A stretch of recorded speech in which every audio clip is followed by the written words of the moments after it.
আমার প্রিয় মাধ্যমিকের শিক্ষার্থী বন্ধুরা, তোমাদের সকলকে আমার চ্যানেলে স্বাগত জানিয়ে আশা করছি তোমরা সকলে খুব ভালো আছো। আজকে আমি তোমাদের যে এবিটিএ টেস্ট পেপার প্রকাশিত হয়েছে তার 637 পাতাতে যে বাংলার পেজ রয়েছে সেখান থেকে আমি তোমাদের এমসিকিউর উত্তরগুলো দেখিয়ে দেবো। ইতিমধ্যেই যারা চ্যানেলটিকে সাবস্ক্রাইব করে নিয়েছো তাদের সকলকে অসংখ্য ধন্যবাদ জানাই। আর যারা নতুন দেখছো তারাও চ্যানেলটিকে সাবস্ক্রাইব করে নিয়ে সাথে থেকো। চলো তাহলে শুরু করছি। একের দেখো, সঠিক উত্তরটি নির্বাচন করো। 1.1 বড় ভয় করতে লাগলো নদের চাঁদের ভয়ের কারণ কয়টা নদীর প্রতিহিংসাপ্রবণ রূপ।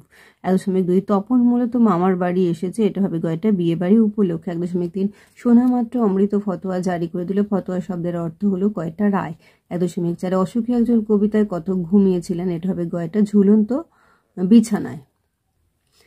1.5 দেখো, অস্ত্রের বিরুদ্ধে গান কবিতায় কবি অস্ত্র রাখতে বলেছেন, ঘয়টা গানের দুটি পায়। 1.6 অভিষেক করিলা কুমারে, কি দিয়ে অভিষেক করা হয়েছিল, এটা হবে ঘয়টা গঙ্গদক দিয়ে। 1.7 সেন্সিটাইজ পেপারের বাংলা অনুবাদ কি লিখলে ঠিক বলে মনে করেন লেখক, এটা হবে ঘয়টা সুগ্রাহী কাগজ। 1.8 রাজশেখর বসুর ছদ্মনাম হলো গয়টা পরশুরাম।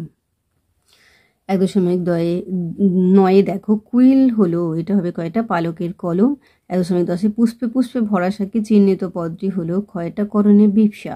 এরপর 1.11 অনুসর্গ এক প্রকার, গয়টা অব্যয় পদ। 1.12 ব্যাস বাক্যে ব্যবহৃত ব্যাস শব্দের অর্থ হলো, এটা হবে গয়টা বিস্তার। 1.13 জলাতঙ্ক সমস্ত পদটির সমাসের নাম, এটা হবে কয়টা অপাদান তৎপুরুষ।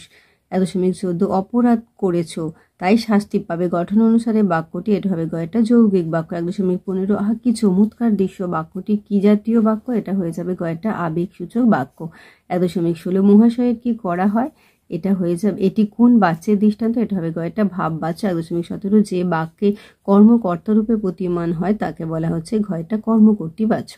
তাহলে আমার প্রিয় মাধ্যমিকের শিক্ষার্থী বন্ধুরা, আজকে তোমাদের আমি এবিটিএ টেস্ট পেপারের 637 পাতাতে যে বাংলার পেজ রয়েছে সেখান থেকে এমসিকিউর উত্তরগুলো দেখিয়ে দিলাম। আশা করছি সকলেই বুঝতে পেরেছো। ভিডিওটি দেখার জন্য তোমাদের সকলকে অসংখ্য ধন্যবাদ জানাই। ভালো লাগলে লাইক করো, কমেন্ট করো, বন্ধুদের মধ্যে শেয়ার করো। আর আগামী দিনে নতুন নতুন ক্লাসগুলো পাওয়ার জন্য অবশ্যই চ্যানেলটিকে সাবস্ক্রাইব করে সাথে থেকো। তোমরা সকলে খুব ভালো থেকো।